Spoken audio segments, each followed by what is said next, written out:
గడిచిన 2 వారాల నుంచి అనేక మంది నాయకులు కార్యకర్తలు వస్తున్నారు, కలుస్తున్నారు. వాళ్ళు అడుగుతున్న ప్రశ్న ఒకటే, ఏంటి సార్ ఇన్ని కార్యక్రమాలు, ఇంత అభివృద్ధి, ఇంత సంక్షేమం జరిగింది, మరి నిత్యం ఎమ్మెల్యేలు కానీ ఇతర నాయకులు ప్రజలకు అందుబాటులో ఉన్నారు, గడప గడప చేశారు, అయినా పార్టీ ఎందుకు ఓడిపోయిందని తరచూ అడుగుతూనే ఉన్నారు. జవాబు చెప్పాల్సిన బాధ్యత కూడా మా మీద ఉంది. ఒకటే ఈ రోజున ప్రతి కార్యకర్తకి, నాయకుడికి చెప్తుంది, సరే రాజకీయాల్లో గెలిపోవటంలో సర్వసాధారణం, మహా నాయకులు ఓడిపోయారు, మళ్ళీ గెలిచారు. అలాగే ఇది కూడా మనం ఒక స్పోర్టివ్నెస్ తో తీసుకోవాలి. గతంలో గెలిచాం, ఈరోజు ఓడిపోయాం, రేపు తప్పకుండా గెలుస్తాం. మనం మన బాధ్యతని, ప్రతిపక్ష బాధ్యతని మరి హుందాగా నిర్వర్తిస్తూ ప్రజల్లోకి పోయి ప్రజల తరఫున అధికార పక్షాన్ని ఎండగడుతూ ఉంటే తప్పకుండా ప్రజలు మనకు అవకాశం ఇస్తారు. కానీ ఈరోజు ఓడిపోవడానికి సరే అనేక మంది కార్యకర్తల నాయకులతో నేను మాట్లాడుతుంటే వాళ్ళు చెప్తున్న ఒక మేజర్గా 2-3 కారణాలు.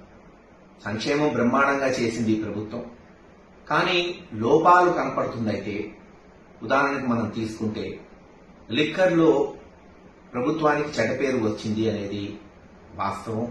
అనేక సార్లు మేము సజ్జల గారికి కానీ విజయసాయిరెడ్డి గారికి కానీ చెప్పడం జరిగింది, చెడ్డ పేరు వస్తుంది, దీన్ని మనం అధిగమించాలి అని.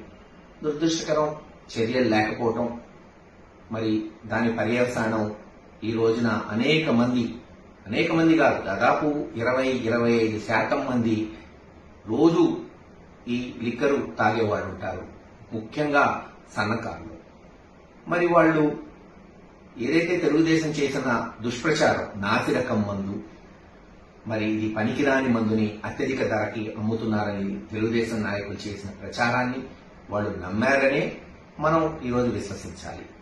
అలాగే శాండ్ మీద ఆధారపడే వాళ్ళు, మరి ఎవరైతే కార్మికులు ఉన్నారో వాళ్ళు కూడా శాండ్ పాలసీ బాలేదు, వాళ్ళకి ఇంకా మెరుగైన పాలసీ కావాలని వాళ్ళు ఓట్లేశారనేది కూడా మనం నమ్మాల్సి వస్తుంది. ఇలా కార్మిక సంఘాల్లో మరీ ముఖ్యంగా ఎస్సీ, ఎస్టీ, బీసీ మైనారిటీల్లో లిక్కర్ ఒకటి, శాండ్ ఒకటి మనల్ని దెబ్బకొట్టుంటాయి. సరే తెలుగుదేశం చివరిలో చేసిన దుష్ప్రచారం, టైటిలింగ్ యాక్ట్ ఎంతో కొంత నష్టం చేసిందనే మనం మరి భావించాల్సి వస్తుంది. అన్నిటికన్నా రాజకీయంగా ఇప్పుడు నేను చెప్పిన కారణాలన్నీ అందరూ చర్చిస్తున్నారు, గ్రామాల్లో మాట్లాడుతున్నారు. తప్పులేదు, మాట్లాడాలి కూడా. తప్పులు ఎక్కడున్నాయో తెలుసుకోవాలి, మరోసారి జరగకుండా చూసుకోవాలి. కానీ నేను ఒకటి చెప్పదలుచుకున్నా ప్రతి నాయకుడికి, కార్యకర్తకి, ఒకసారి తెలుగుదేశం వాళ్ళు వింటే వాళ్ళకి ఉపయోగపడిద్దేమో. జగన్మోహన్ రెడ్డి గారు పార్టీ పెట్టడానికి, అనతి కాలంలోనే ఆ పార్టీని అధికారంలోకి తీసుకురావడానికి 2014లో ఓడిపోయినా సరే తాను మళ్లీ 2019లో పట్టి పాదయాత్ర చేసి పార్టీని అధికారంలో తీసుకొచ్చి చరిత్ర సృష్టించడానికి కారణం, ఈరోజు మళ్లీ చంద్రబాబు నాయుడు గారు గెలవడానికి కారణం ఒకటి, అదే అవమానం. గుర్తుపెట్టుకోండి, అవమానం. ఈ అవమానం అనేది సామాన్యమైన విషయం కాదు. అవమానమే మనిషిలో కసి పెంచుతుంది, ఆయుధాలను పెంచుతుంది, మనిషి పోరాట పటిమను పెంచుతుంది. చరిత్రలో మహాభారతాలు, రామాయణం చదివి పెరిగిన వాళ్ళం. ఆ రోజు కూడా నిండు సభలో పాండవులకు అవమానం జరిగితే పోయి యుద్ధం చేసి యుద్ధంలో రాజ్యాన్ని గెలుచుకున్నారు. అలాగే శ్రీరాముడు కూడా అవమానిస్తే సీతమ్మను ఎత్తుకెళ్లి జైత్రయాత్ర చేసి మళ్లీ సీతమ్మను తెచ్చుకున్నాడు శ్రీరామచంద్రుడు. నేను ఆ దేవుళ్లతో పోల్చట్లా, చరిత్ర చెప్తున్నానంతే.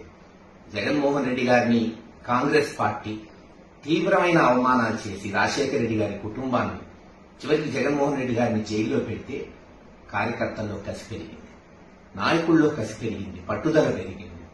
నిరూపించుకోవాలనుకున్నాడు, నిరూపించుకున్నాడు.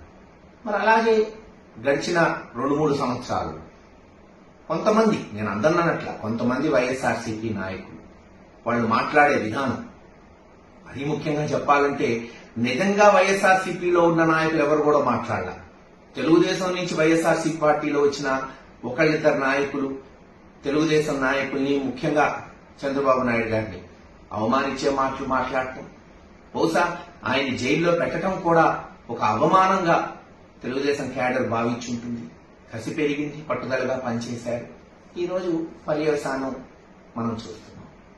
కనుక ఏదైతే అవమానం అనేది ఉందో అది ఎప్పుడు ఎవరికి జరిగినా అవతల వాడు కష్టపడి పనిచేస్తాడు, సత్ఫలితాలు తెచ్చుకుంటాడనేది గుర్తుపెట్టుకొని ఎందుకు తెలుగుదేశం నాయకులు చూస్తున్నారని అన్నానంటే, ఈ రోజు గెలిచిన వెంటనే అనేక గ్రామాల్లో దాడులు జరుగుతున్నాయి. కొంతమంది వైఎస్ఆర్సీపీ నాయకుల్ని, కార్యకర్తల్ని అవమానిస్తున్నారు. ఈ రోజు వైఎస్ఆర్సీపీ పార్టీని కూల్చేశారు. అది చట్టానికి వ్యతిరేకమా?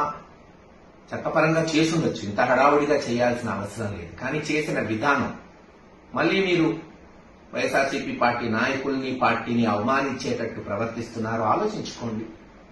దీని యొక్క పర్యవసానాలు ఎలా ఉంటాయనేది. ప్రజలు మీకు ఒక అవకాశం ఇచ్చారు, అందించండి, మంచి పాలన ఇవ్వండి. ప్రజలు మీరు మంచి పాలన ఇస్తారని మీకు ఓట్లేశారు అని మీరు చెప్తున్నారు. తప్పకుండా మీరు చేయండి. ఒక ప్రతిపక్ష పాత్ర తప్పకుండా జగన్మోహన్ రెడ్డి గారి నాయకత్వంలో మేమందరం కూడా సమర్థవంతంగా ముందుకు పోతాం.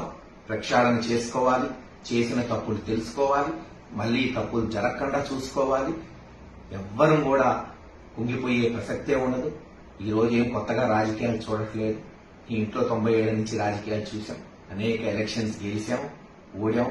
గెలిచినప్పుడు ఇక్కడే ఉన్నాం, ఓడినప్పుడు ఇక్కడే ఉన్నాం. తప్పకుండా హుందాగా రాజకీయాలు చేసుకుంటూ ప్రజలకు మంచి చేసే విధానంలో జగన్మోహన్ రెడ్డి గారి నాయకత్వంలో ముందుకు పోతామని